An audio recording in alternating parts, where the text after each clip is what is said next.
வணக்கம் traders, welcome to pre market report. So இன்றைக்கி நம்ம இந்த வீடியோவில் என்ன பார்க்க போகிறோம்னா, மே 26 திங்கட்கிழமை மார்க்கெட் என்ன நடக்கிறதுக்கான வாய்ப்பு இருக்குது அப்படிங்கிறது தான் நம்ம இந்த வீடியோவில் பார்க்க போகிறோம். அண்ட் இது நம்ம எப்பயும் போல் ஒரு 4 விஷயத்தை வச்சு தான் நம்ம இந்த அனாலிசிஸ் பண்ண போகிறோம். ஃபர்ஸ்ட் என்னென்னு பார்த்தீங்கன்னா, நிஃப்டி அண்ட் பேங்க் நிஃப்டியோட ப்ரைஸ் ஆக்ஷன்.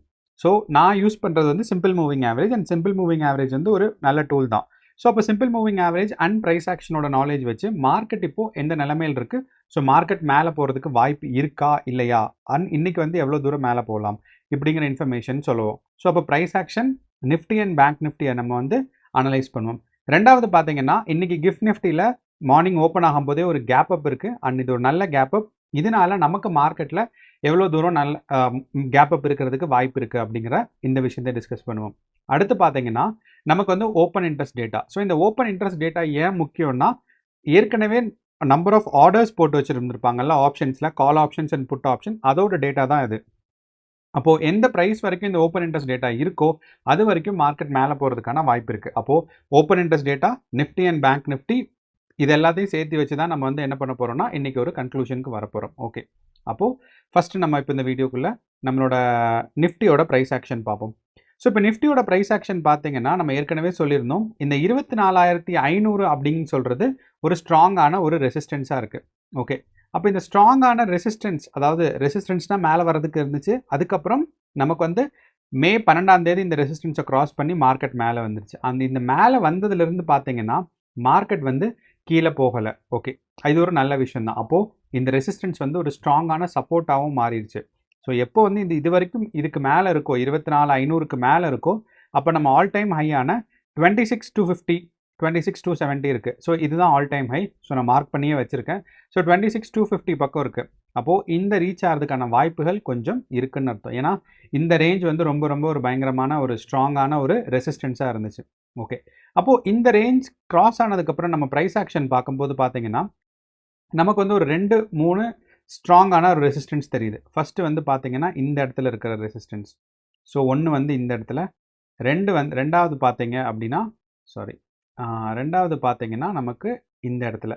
ஸோ இந்த டபுள் டைம் பார்த்தீங்கன்னா நமக்கு வந்து இந்த ரெசிஸ்டன்ஸ் இருக்குது.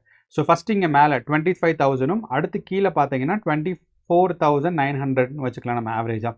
அப்போது 25,000ம் 24,900ம் தான் நமக்கு வந்து இப்போ மார்க்கெட்டை க்ராஸ் பண்ணும். ஆனால் ஃபஸ்ட்டு டைம் நம்மளோட 12 மார்க்கெட் மேலே வரும்போது பார்த்தீங்கன்னா மார்க்கெட் வந்து இங்கே க்ராஸ் ஆகிட்டு திருப்பியும் கீழே வந்துருச்சு. திருப்பி செகண்ட் டைம் மட்டும் கொஞ்சம் மேலே போச்சு, திருப்பியும் மார்க்கெட் டவுன் வந்துட்டு திருப்பியும் டெஸ்ட் பண்ணிச்சு. ஸோ இது தேர்ட் டைம் டெஸ்டிங். ஸோ 1, 2, 3. அப்போது இன்றைக்கி மார்க்கெட் இது பிரேக் பண்ணுறதுக்கான வாய்ப்புகள் கொஞ்சம் இருக்குது. அண்ட் இதை கன்ஃபார்ம் எது பண்ணுது அப்படின்னு பார்த்தீங்கன்னா, நம்மளோட கேப் அப் கிஃப்ட் நிஃப்டியில். ஸோ உங்களுக்கு எல்லாத்துக்கும் தெரியும், நம்ம கிஃப்ட் நிஃப்டிங்கிறது வந்து காலையில் 6:30க்கே மார்க்கெட் தொடங்கிடும். அப்படிங்கிறனால கிஃப்ட் நிஃப்டியில் ஒரு ஸ்ட்ராங்கான கேப் அப் இருக்குது. அப்போ இந்த ஸ்ட்ராங்கான கேப் அப் என்ன சொல்லுதுன்னா, நமக்கு இன்றைக்கி நிஃப்டியில் ஒரு பாசிட்டிவான மூமெண்ட்ஸ் இருக்கிறதுக்கான வாய்ப்பு இருக்குது. ஆல்மோஸ்ட் 75 பாயிண்ட்ஸ் வந்து கேப் அப் இருக்குது. அப்போது இது வந்து நமக்கு வந்து ஃபாலோ ஆகும். அப்போது எப்போ வந்து நம்மளோட நிஃப்டி ஓப்பன் ஆகிற வரைக்கும் தான் கிஃப்ட் நிஃப்டி இண்டிபெண்ட்டாக இருக்கும். நிஃப்டி ஓப்பன் ஆனதுக்கப்புறம் நிஃப்டியில் என்ன ப்ரைஸ் ஆக்ஷன் நடக்குதோ அதே தான் கிஃப்ட் நிஃப்டிலே நடக்கும். அப்படிங்கிறனால கிஃப்ட் நிஃப்டி வந்து அந்த ப்ரீ மார்க்கெட், அதாவது நம்ம 9:15, 9:30க்கு முன்னாடி என்ன நடக்கும் அப்படிங்கிறத அண்டர்ஸ்டாண்ட் பண்ணுறதுக்கு தான் நம்மளோட கிஃப்ட் நிஃப்டி. அதுக்கப்புறம் வந்து கிஃப்ட் நிஃப்டி அண்ட் நிஃப்டி ஒரே மாதிரி ப்ரைஸ் ஆக்ஷன் தான் இருக்கும். ஸோ அப்படிங்கிறனால நமக்கு வந்து இப்போது பையர்ஸ் வந்து ஸ்ட்ராங்காக இருக்காங்க. ஒன்று. ரெண்டாவது, நமக்கு இதோட ப்ரைஸ் ஆக்ஷன் பார்த்தாலும் பார்த்தீங்கன்னா மார்க்கெட் இதுக்கப்புறம் இந்த கேண்டில்ஸ் எல்லாம் மேலேயே தான் போயிட்டுருக்கு.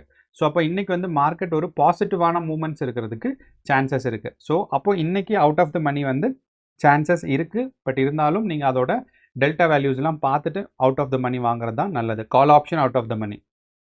ஓகே, ஸோ அப்போது நிஃப்டி வந்து நமக்கு பாசிட்டிவாக இருக்கும். அப்போது அதே மாதிரி ஒரு 75 பாயிண்ட்ஸ் நமக்கு மேலே ஓப்பன் ஆச்சுன்னா ஆல்மோஸ்ட் இந்த ரெசிஸ்டன்ஸை நமக்கு கிராஸ் ஆயிரும். இந்த ரெசிஸ்டன்ஸ்னால் 24,914 இருக்குது பாருங்கள். இந்த ரெசிஸ்டன்ஸை கிராஸ் ஆயிடுச்சுன்னா மார்க்கெட் ஈஸியாக 25,000 இல்லைனா 26,000 போகிறதுக்கான வாய்ப்பு இருக்குது. இது நம்ம நிஃப்டி 50ல். அப்போது ரெண்டாவது, நம்ம நிஃப்டி 50யோட ப்ரைஸ் ஆக்ஷனில் நமக்கு வந்து ஹையர் ஹை லோவர் ஹைன்னு சொல்லுவாங்க. ஸோ இதுதான் இந்த மாதத்தோட ஒரு ஹையஸ்ட் பாயிண்ட்டாக இருந்துச்சு. அப்போது இந்த மாதத்தோட ஹையஸ்ட் பாயிண்ட்டை கிராஸ் பண்ணும். இந்த ஹையை விட அடுத்த ஒரு ஹையர் ஹை ஃபார்ம் ஆனால் தான் மார்க்கெட் வந்து இந்த 25,000 ஃபார்ம் ஆகும்னு சொல்லலாம். சப்போஸ் மார்க்கெட் திருப்பியும் 25,000ல் கன்சாலிடேட் ஆகுது, இல்லை ப்ரைஸ் கரெக்ஷன் நடக்குதுன்னா இந்த ஹையை பிரேக் பண்ணலை, ஸோ அப்போது ஹையர் ஹை ஃபார்ம் ஆகலைன்னு அர்த்தம். அதாவது ஹெச்ன்னு சொல்லுவாங்க, ஹையர் ஹை.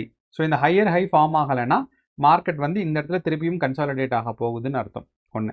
ரெண்டாவது, நம்ம 15 மினிட்ஸ் டைம் ஃப்ரேமில் டெத் கிராஸ் ஆக இருந்தாலும், அது நான் ஏற்கனவே சொல்லியிருந்தேன், 15 மினிட்ஸ் டைம் ஃப்ரேமுங்கிறது நீங்கள் யோசிச்சு பார்த்துக்கோங்க. ஒரு கேண்டலோட சைஸ் 15 மினிட்ஸ் அப்படின்னா 2 மணி நேரத்துக்கு அப்புறம் தான் நமக்கு வந்து 10 சிம்பிள் மூவிங் ஆவரேஜே வரும். அப்படிங்கிறனால நமக்கு வந்து அப்போது நம்ம இன்ட்ராடே பார்க்கும்போது 3 மினிட்ஸ் தான் பெட்டர். ஆனால் 3 மினிட்ஸ் டைம் ஃப்ரேம் ஒரு இன்ட்ராடே இல்லைனா ஒரு 2 டேஸோட டைம் ஃப்ரேம் பார்க்கும்போது நமக்கு என்ன அழகாக தெரியுதுன்னா கோல்டன் கிராஸில் இருக்குன்னு தெரியுது. அப்போது கண்டிப்பாக இன்றைக்கி மார்க்கெட் மேலே போகிறதுக்கு வாய்ப்பு இருக்குது. ஏன்னா 3 மினிட்ஸ் டைம் ஃப்ரேமில் கோல்டன் கிராஸ் இருக்குது. இதே மாதிரி தான் நமக்கு நிஃப்டி 50லையும். ஸோ ரொம்ப நாள் கழித்து பார்த்தீங்கன்னா நிஃப்டி அண்ட் பேங்க் நிஃப்டி ரெண்டுமே வந்து போன வெள்ளிக்கிழமை மேலே போயிருந்துருக்கு. ஸோ இந்த கொஞ்ச நாள் வந்து ரெண்டுமே ஒன்று கன்சாலிடேட் ஆகும், ஒன்று மேலே போகும், அப்படி இருந்துச்சு. ஓகே, அப்போது பேங்க் நிஃப்டி பார்த்தீங்கன்னா 3 மினிட்ஸ் டைம் ஃப்ரேமில் மார்க்கெட் வந்து ஒரு கோல்டன் கிராஸ் இருக்குது, பாசிட்டிவ். அதே மாதிரி நம்மளோட 15 மினிட்ஸ் டைம் ஃப்ரேமில் பார்த்தீங்கன்னா பேங்க் நிஃப்டி டெத் கிராஸில் தான் இருக்குது. ஸோ இந்த ஒரு காரணத்தினால நமக்கு என்ன தெரியுதுன்னா, ஒரு ஷார்ட் டேர்மாக இன்ட்ராடேயில் பேங்க் நிஃப்டி கோல்டன் கிராஸில் இருக்குது. அண்ட் இதோட டிஃப்ரென்சஸும் பார்த்தீங்கன்னா நமக்கு வந்து இன்க்ரீஸ் ஆகிட்டு தான் கூடிட்டே தான் போயிட்டுருக்கு. அப்படிங்கிறனால நம்ம என்ன சொல்லலாம் அப்படின்னா, மார்க்கெட் வந்து ஒரு ஸ்ட்ராங்கான இன்ட்ராடேயில் புல்லிஷ் மூமெண்ட்ஸ்க்கு ரெடி ஆகிட்டு இருக்குன்னு. ஸோ நீங்கள் பேங்க் நிஃப்டி வெள்ளிக்கிழமை வந்து ஸ்டார்ட் ஆகும்போது ஆல்மோஸ்ட் 11 o'clock அந்த கன்சாலிடேஷன் நடக்கிறதுக்கு முன்னாடி பார்த்தீங்கன்னா 200 பாயிண்ட் டிஃப்ரென்ஸ் இருந்துச்சு. At the end of the டேயில் மார்க்கெட் முடியும் போது 320 பாயிண்ட்ஸ். அப்போது இந்த வித்தியாசங்கள் வந்து என்ன சொல்லுதுன்னா, மார்க்கெட் ஒரு பாசிட்டிவ் ட்ரெண்டில் இருக்குது அப்படிங்கிறத நமக்கு இண்டிகேட் பண்ணுது. வேணும்னா நம்ம இந்த பேங்க் நிஃப்டியில் ஒரு ட்ரெண்ட் லைன் இருக்கிற மாதிரி எனக்கு தெரியுது. அப்போ நான் இந்த ட்ரெண்ட் லைனை வரைஞ்சிக்கிறேன். ஓகே, ஸோ நீங்கள் பார்த்தீங்கன்னா இந்த இடத்துல நமக்கு ஒரு ட்ரெண்ட் லைன் இருக்குது. ஆனால் இந்த ட்ரெண்ட் லைன்னா அது சைட்வேஸ் பிரேக் ஆன மாதிரி இருக்குது. ஓகே, நமக்கு பார்க்கலாம், ஏன்னா மல்டிபிள் டைம்ஸ் போயிருக்கு. ஓகே, அப்போ இந்த ட்ரெண்ட் லைன் நான் வரைஞ்சி வைக்கிறேன். திருப்பி மேபி இன்றைக்கி கேப் அப் வரும்போது மார்க்கெட், அதாவது இந்த ட்ரெண்ட் லைனுக்குள்ளே பேங்க் நிஃப்டி வர்றதுக்கான வாய்ப்பு நமக்கு இருக்குது. ஏன்னா இப்போ கேப் அப் வந்துச்சுன்னா ஆல்மோஸ்ட் ஒரு 50 பாயிண்ட்ஸே கேப் அப் வந்தால் கூட நமக்கு வந்து இந்த ட்ரெண்ட் லைனாக டைரெக்டாக டச் ஆயிரும். அதுக்கப்புறம் மார்க்கெட் வந்து பாசிட்டிவாக க்ரோ ஆகிறதுக்கான சான்சஸ் நமக்கு இருக்குது. ஸோ அப்போ நிஃப்டி அண்ட் பேங்க் நிஃப்டி ரெண்டுமே நம்மளோட ப்ரைஸ் ஆக்ஷன் பார்க்கும்போது ட்ரெண்ட் லைன் வச்சும் பார்க்கும்போது மார்க்கெட் மேலே போகிறதுக்கு வாய்ப்பு இருக்குது. அண்ட் நம்ம பேங்க் நிஃப்டி பார்த்தீங்கன்னா இந்த ஒரு ரெசிஸ்டன்ஸை பிரேக் பண்ணணும், 53,400ங்கிற ரெசிஸ்டன்ஸை மார்க்கெட் பிரேக் பண்ணணும். ஓகே, அப்போ கிஃப்ட் நிஃப்டியும் ஓப்பனாக இருக்குது. அண்ட் நம்மளோட ஓப்பன் இன்ட்ரெஸ்ட் டேட்டா இப்போ வந்து ஆக்சுவலி இந்த ஓஏ சேஞ்ச் வந்து ஆக்டிவாக இல்லை. நம்ம ஓஏ சேஞ்ச் ஆக்டிவாக பார்த்தீங்கன்னா நமக்கு வந்து நல்லா தெரியும், கால் ஆப்ஷனோட ஓஏ சேஞ்ச் வந்து ரொம்ப ஸ்ட்ராங்காக குறைஞ்சிட்டு இருந்துச்சு. ஆனால் வேறஸ் வந்து நமக்கு புட் ஆப்ஷனோட ஓஏ சேஞ்ச் வந்து அதிகமாக இருந்துச்சுன்னு தெரியும். இங்கே இருக்கும், கரெக்ட். நீங்கள் பார்த்தீங்கன்னா இந்த கால் ஆப்ஷனில் இந்த ஓஏ சேஞ்ச் எல்லாம் நெகட்டிவாக இருக்குது. ஸோ அப்போது எப்போ call option negative OA change இருக்கோ அப்படின்னா என்ன அர்த்தம்னா மார்க்கெட் வந்து அதாவது மறுபடியும் பைபேக் பண்ணியிருக்காங்க அப்படிங்கிறது அர்த்தம். ஸோ அந்த ஒரு காரணத்தினால நம்மளோட ஓஏ சேஞ்ச் வந்து இதுக்கு தான் சப்போர்ட் பண்ணுது. எதுக்குன்னா மார்க்கெட் வந்து கால் ஆப்ஷன்ஸ் அதிகமாக வாங்கிட்டு இருக்காங்க அப்படின்னு சொல்லி. ஸோ அப்போது நம்மளோட OA change open interest data வச்சு பார்க்கும்போது நமக்கு 26,000 வரைக்கும் போகிறதுக்கான வாய்ப்பு இருக்குது நிஃப்டி 50ல். ஆனால் நமக்கு வந்து நிஃப்டி 50யோட ரெசிஸ்டன்ஸ் வந்து நமக்கு பாசிட்டிவாக இருக்குது. பாசிட்டிவ்னா புல்லிஷ் மார்க்கெட்டுக்கு பாசிட்டிவாக இருக்குது. ஏன்னா 24,500லையும் அடுத்து பார்த்தீங்கன்னா 24,000லையும் ஸ்ட்ராங்கான ஒரு சப்போர்ட் வந்து ஃபார்ம் ஆகிட்டு இருக்கு. அப்படிங்கிறனால so okay, Nifty 50.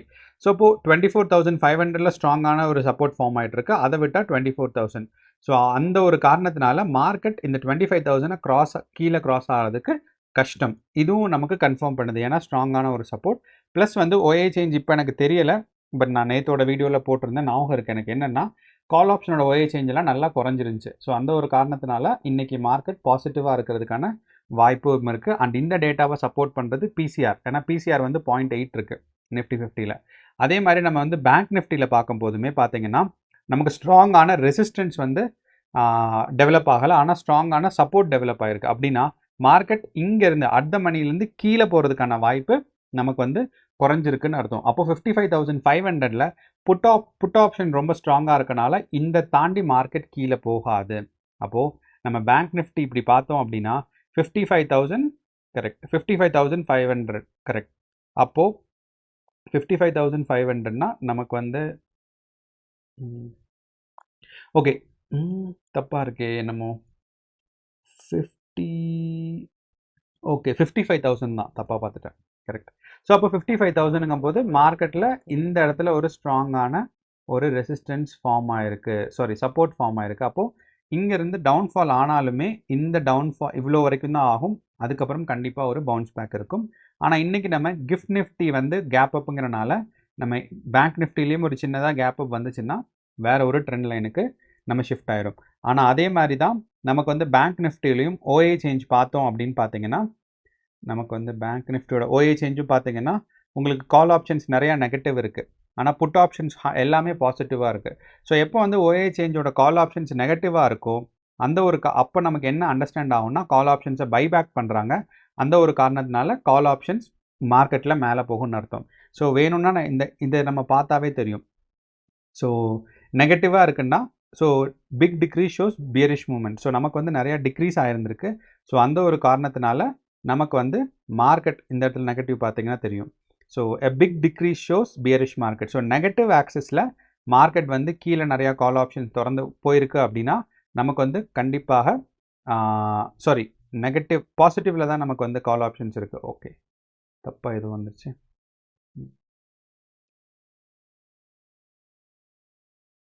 S. So அப்போ நமக்கு வந்து கால் ஆப்ஷனோடது பாசிட்டிவாக இருக்கிறனால நமக்கு வந்து என்ன சொல்லணும்னா மார்க்கெட் மேலே போகிறதுக்கான வாய்ப்பு இருக்குன்னு அர்த்தம். ஓஏ சேஞ்ச் வந்து இந்த மார்க்கெட் ஓப்பன் ஆகிறதுக்கு முன்னாடி ஆஃப் ஆயிரும். அது ஏன்னு எனக்கு தெரியாது. ஆனால் நீங்கள் ஆஃப்டர் த மார்க்கெட் பார்த்தீங்கன்னா இந்த இடத்துல நமக்கு வந்து ஓப்பன் இன்ட்ரெஸ்ட்டில் ஷோ ஓஏ சேஞ்சுன்னு இருக்கும். ஸோ அதில் பார்க்கும்போது மார்க்கெட் வந்து இந்த கால் ஆப்ஷன்ஸ் எல்லாம் டிக்ரீஸ் ஆயிருந்துச்சு. ஓகே. அண்ட் ப்ளஸ் வந்து நம்மளோட பிசிஆர் ரேஷியோ பேங்க்கில் என்ன சொல்லுதுன்னா நிஃப்டி அளவு நமக்கு வந்து ப்ரைஸ் ஆக்ஷன் ஸ்ட்ராங்காக இல்லைன்னா கூட நமக்கு வந்து இந்த இடத்துல நம்மளோட பேங்க் நிஃப்டி கால் ஆப்ஷன்ஸ் நிறையா இருக்குது புட் ஆப்ஷன்ஸை விடன்னு சொல்கிறனால 0.9 இருக்குது. ஸோ ஒரு சின்ன ஒரு புல்லிஷ் மூமெண்ட்ஸ்க்கு சான்சஸ் இருக்குது தான் நமக்கு இந்த மார்க்கெட்டில். ஸோ அப்போ ஓவராலாக பார்த்தீங்கன்னா நமக்கு price action, support and resistance, அது மட்டும் இல்லாமல் ஓப்பன் இன்ட்ரெஸ்ட் டேட்டா ப்ளஸ் வந்து கிஃப்ட் நிஃப்டியோட ஸ்ட்ராங்கான கேப் அப், இது மூணும் நமக்கு என்ன சொல்லுதுன்னா இன்றைக்கி வந்து ஒரு புல்லிஷ் மூமெண்ட்ஸ் கொஞ்சம் மார்க்கெட் மேலே போகிறதுக்கான வாய்ப்பு இருக்குது. இதை நம்ம வேணும்னா அடுத்தது இதை வச்சு கன்ஃபார்ம் பண்ணலாம். என்னென்னா நமக்கு வந்து கால் ஆப்ஷனோட ப்ரைஸ் இன்க்ரீஸ் ஆகிறதோட நம்மளோட இது பார்த்தோம் அப்படின்னா டெல்டா பார்த்தோம்னா இப்போ அட் த மணி வந்து 24,900.